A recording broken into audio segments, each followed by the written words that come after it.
April 14వ తారీఖు నుంచి అదేవిధంగా 20వ తారీఖు వరకు భారతదేశం మొత్తం అంతా కూడా అగ్నిమాపక వారోత్సవాలు అనేవి జరుగుతుంటాయి.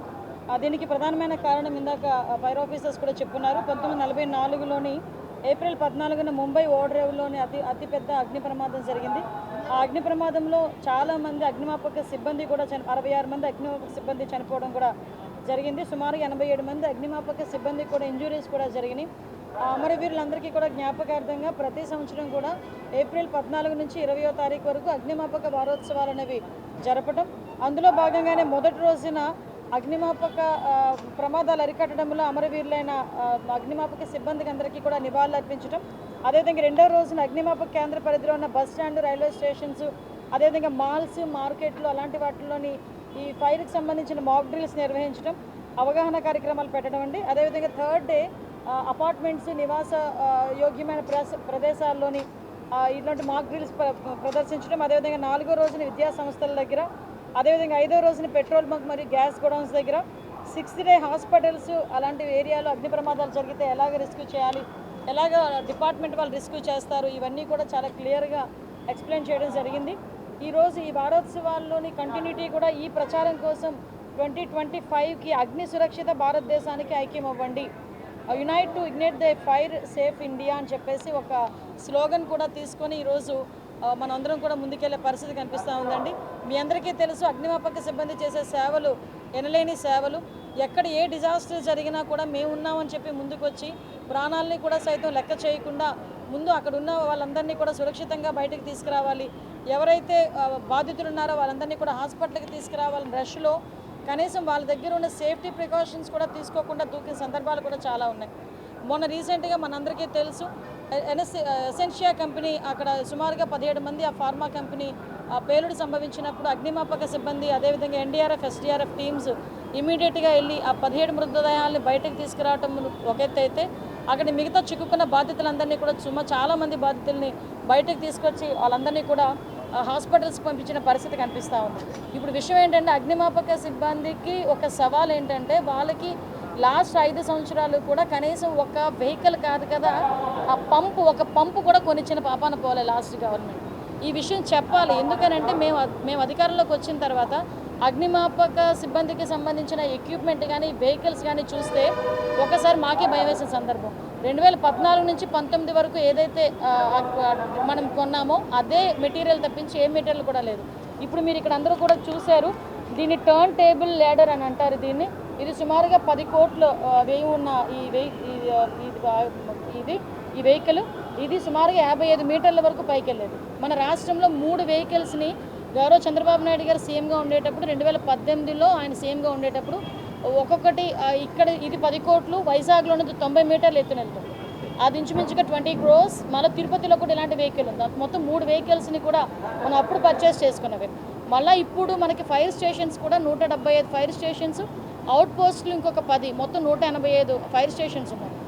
ఇప్పుడు మేము ఎక్కడెక్కడైతే ఫైర్ స్టేషన్స్ లేవో, నీడ్ ఉందో అన్ని చోట్ల కూడా ఫైర్ స్టేషన్స్ కూడా కట్టించడానికి ప్రతిపాదనలు పంపించున్నాం. ఆల్రెడీ దగ్గర 190 వెహికల్స్ కూడా మళ్ళీ కొన్నాం. ఈరోజు అది కూడా వాటికి తగ్గట్టు అగ్నిమాపక సిబ్బందికి తగ్గట్టుగా టర్న్ చేయడానికి వాటన్నిటిని కూడా పంపించుకునే పరిస్థితి. కేవలం 200 అంటే సుమారుగా 250 కోట్ల రూపాయలని ఈ మోడర్నైజేషన్ ఆఫ్ ఈ ఫైర్ 15th కమిషన్ నుంచి ఈ ఫైర్ డిపార్ట్మెంట్ మోడర్నైజేషన్కి కూడా మేమందరం కూడా ఇచ్చే పరిస్థితి కనిపించింది. 250 కోట్లు కూడా ఇస్తున్నాం. ఈ టెక్నాలజీని ఉపయోగించుకొని ఇమీడియట్గా అక్కడ ఏదైతే బాధితులు ఉన్నారో వాళ్ళందరినీ కూడా రక్షించే కార్యక్రమం.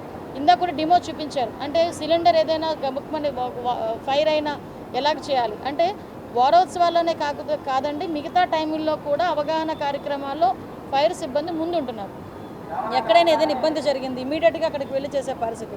మొన్న రీసెంట్గా చూశారు, అక్కడ మన పాయక్రోపేట కాన్స్టిట్యున్సీలోనే బాణాసంచా పేలిన పరిస్థితి. అంటే బాణాసంచా తయారు చేస్తున్నప్పుడు పేలిన పరిస్థితి. సుమారుగా 9 మంది ఇప్పటికి ప్రాణాలు కోల్పోవడం కూడా జరిగింది. ఇలాంటి సంఘటనలు పునరావృతం కాకుండా ఒక ఆడిట్ కూడా, ఒక సేఫ్టీ ఆడిట్ కూడా పెడుతున్నాం. ముఖ్యంగా ఫార్మాస్ పెరుగుతున్నాయి, ఫార్మా కంపెనీస్ పెరుగుతున్నాయి. రాబోయే టైంలో మనకు అమరావతి కూడా డెవలప్ అవుతుంది. ఇప్పుడే నేను అన్నాను, ఒక డిపార్ట్మెంట్ వైజ్గా కూడా ఒక SOP క్రియేట్ చేసుకున్నాం. ఇటువంటి సిటీస్లో ఎక్కడెక్కడ ఇటువంటి మాల్స్ కానీ ఎత్తైన ప్రదేశాల్లో అగ్ని ప్రమాదాలు జరగకుండా ఇమీడియట్గా ముందు నుంచే మా డిపార్ట్మెంట్ దగ్గర ఒక మొత్తం అంతా స్టాటిస్టిక్స్ ఉంటాయి. సిటీలోని ఎన్ని ఎత్తైన భవనాలు ఉన్నాయి, వాటికి సేఫ్టీ ప్రికాషన్స్ ఏ రకంగా తీసుకున్నారని ప్రతి సంవత్సరం కూడా కంపల్సరీగా సేఫ్టీ ప్రికాషన్స్ మీద వీళ్ళు ఒక ఆడిట్ చేయాలి. ఈ ఆడిట్ చేయమని కూడా ఇమీడియట్గా మేము ఆర్డర్స్ ఇవ్వడం జరిగింది. సుమారుగా మన రాష్ట్రంలో ఎన్ని బాణాసంచ తయారీ కేంద్రాలు ఉన్నాయి, ఎంతమంది లైసెన్స్ ఉన్నాయి, ఎన్ని ప్రికాషన్స్ తీసుకుంటున్నారు, ఇవన్నీ కూడా చేయడం జరుగుతుంది. అగ్ని ప్రమాదం అన్నది ఎప్పుడు ఎలా జరుగుతుందో కూడా తెలియదు. చాలా సింపుల్గా అంటే అనుకోం మనం అసలు ఆ సిచ్యువేషన్లో జరుగుతుంది. కానీ సడన్గా జరిగేసరికి చాలామంది అప్రమత్తం అవ్వాల్సిన పరిస్థితి. ముందు ప్యానిక్ అవ్వకుండా ఏ రకంగా దాన్ని కంట్రోల్ చేయాలి, ఏ రకంగా దాని నుంచి బయటికి రావాలన్నది మెయిన్ పరిస్థితి. మొన్న మీ అందరికీ తెలుసు, ఇప్పుడే మా ఫైర్ సిబ్బంది కూడా అన్నారు, పెద్దలు గౌరవనీయులు సీనియర్ మోస్ట్ మా తెలుగుదేశం పార్టీ నాయకులు ఎమ్మెల్యే గారు గద్దె రామ్మోహన్ రావు గారు లాస్ట్ బుడమేరు టైంలో మేమందరం చేసే సర్వీస్ ఒకటైతే మా రామ్మోహన్ రావు గారు చేసిన సర్వీస్ వేరు. ఎందుకంటే ఈరోజు ఫైర్ సిబ్బంది అనేసరికి ఏదో మంటలు ఆర్పడం, అక్కడి నుంచి రెస్క్యూ చేసి అంబులెన్స్లు తెప్పించడం అది ఒకటే కాదు, మేము ఆ రెస్క్యూ ఆపరేషన్స్లో మేము సైతం ముందుకుంటామని చెప్పి రోడ్లు శుభ్రం చేయడంలో కూడా అంటే మహానుభావుడు చంద్రబాబు నాయుడు గారికి సీఎం గారికి ఎలాంటి ఆలోచన వచ్చిందో మాకు తెలియదు. కానీ ఫైర్ సిబ్బందిని ఇలా కూడా మనం ఉపయోగించవచ్చు, వాళ్ళ సేవలు వినియోగించుకోవచ్చు అని బురద పట్టిన ఆ రోడ్లని కూడా 150 ఫైర్ ఇంజన్స్తో అవి క్లీన్ చేయడం అంతవరకు ఓకే. ఒక ఆవిడ లోపలికి వెళ్తే ఆ బురద పట్టేసిన ఇల్లు పాములు అన్నీ వస్తూ ఉంటే మేము వెళ్ళలేకపోతున్నామండి. అంటే ఇల్లులు కూడా శుభ్రం చేయండి అంటే ఎక్కడా కూడా మేము ఇల్లులు శుభ్రం చేయడం ఏంటి అన్నది కూడా మనసులో లేకుండా మేము ప్రజలకు సర్వీస్ చేస్తున్నాం అన్న మోటోలో ఫైర్ సిబ్బంది ఇల్లు ఇంటికి కూడా వెళ్ళి శుభ్రం చేసిన పరిస్థితి. వాళ్ళందరూ దగ్గర 20 to 20 days అబౌవ్ బుడమేరు టైంలో ఇక్కడ ఉండి సర్వీసెస్ చేస్తూ ఉంటే వాళ్ళందరికీ సుమారుగా 2000 మంది పోలీసులకి ఎక్కడ అకామిడేషన్ అంటే నేను చూసుకుంటానమ్మా అని చెప్పి వాళ్ళందరికీ అకామిడేషన్ భోజన సదుపాయాలు కల్పించిన మా ఎమ్మెల్యే గారు గద్దె రామ్మోహన్ రావు గారి సోదరులకి ఈ వారోత్సవాల సందర్భంగా ప్రత్యేకంగా నేను ధన్యవాదాలు తెలియజేసుకుంటున్నానండి. ఎందుకంటే ఇలాంటి అంటే మేము వాళ్ళు చేసే సేవకి మనలాంటి వాళ్ళని కొంచెం పోతిస్తే ఇంకొంచెం ప్రాపర్ వేలో వెళ్తారు. దానికి ప్రత్యేకంగా నేను వాళ్ళ ఫైర్ డిపార్ట్మెంట్ వాళ్ళకి అదేవిధంగా ఎమ్మెల్యే గారికి ఈ కార్యక్రమాన్ని ఇక్కడ ఆర్గనైజ్ చేసిన ప్రతి ఒక్కరికి ముఖ్యంగా మీడియా సిబ్బందికి కూడా ప్రత్యేకంగా ధన్యవాదాలు తెలియజేసుకుంటాను. లేదండి, సిబ్బంది కొరత అన్నది కొంతమేరకు ఉంది, బట్ దాన్ని కూడా రిస్టోర్ చేసుకుంటాం. హిట్ టీవీ యాప్, ఇందులో short news, live news, entertainment shows, movies, digital magazines తో పాటు మీ జిల్లా వార్తలను కూడా ఫ్రీగా చూడొచ్చు.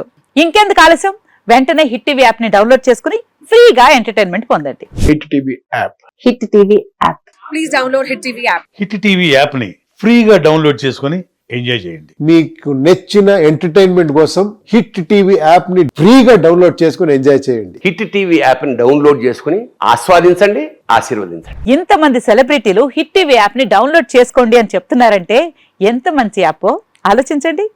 అమెరికా అమెరికాలో చదవాలనుకునే వాళ్ళకి విశ్వసనీయమైన పేరు మన శౌర్య కన్సల్టెన్సీ.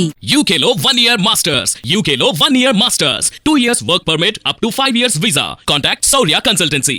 Contact 89851 89851.